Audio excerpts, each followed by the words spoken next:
Hello students, welcome to the channel. So आजको हाम्रो topic छ value of polynomial for a given value of variable.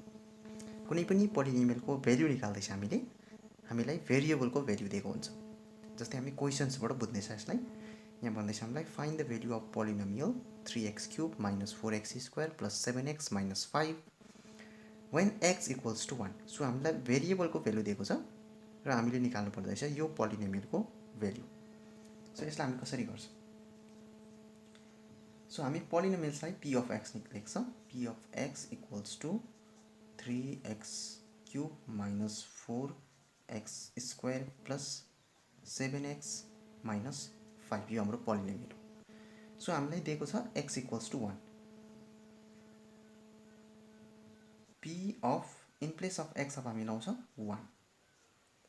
Okay, so p of 1 निकाल्दै छ. Simple x को सट्टामा हामी 1 लगाउँछ. So 3x को प्लेसमा हामीले 1 सब्स्टिट्युट गर्यो. Cube minus 4 1 square plus 7 into 1 minus 5. जहाँ x थियो त्यहाँ हामीले 1 लगायो किनकि हामीलाई दिएको छ x equals to 1 लगाउनु भनेको छ. भेरिएबल को भ्यालु दिएको छ. So this is equals to 3 into 1 को क्यूब निकाल्दैछ हामीले. 1 into 1 into 1 गरे भने 1 आउँछ माइनस 4 into 1 into 1 स्क्वायर गरे भने 1 आउँछ 1 को square plus 7 into 1 minus 5.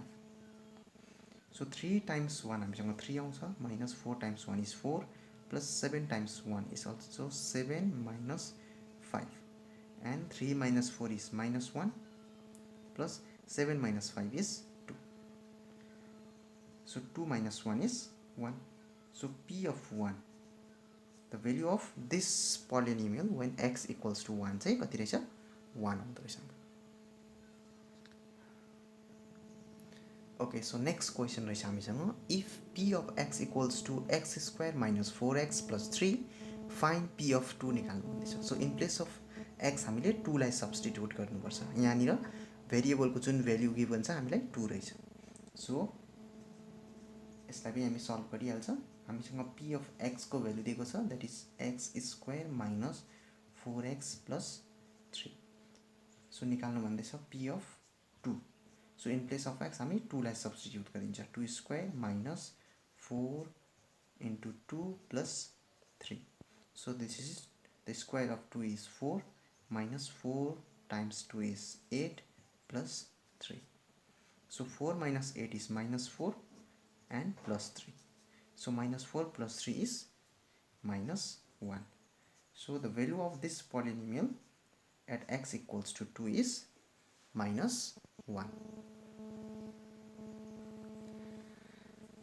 So next question हामीसँग रहेछ, given that polynomial जुन छ p of x equals to x square minus x plus 1 अनि हामीलाई इभ्यालुएट गर्नु भनेको छ p0 plus p1. Simple हामी p0 निकालिहाल्छ. p0 को value, the value of this polynomial at x equals to 0 and again यही polynomial को भ्यालु निकाल्छ at x equals to 1 र त्यो दुईटालाई एड गर्दिनु भन्दैछ. सो हामीसँग p of x त छ x square minus x plus 1. Therefore first मा हामी निकाल्छ p of 0. p of 0 simple, put x equals to 0. So the square of 0 square minus 0 plus 1. This is equals to 1. Again p of हामीले फेरि के पनि निकाल्नु पर्छ? 1 पनि निकाल्नु पर्छ. p of 1 निकाल्छ.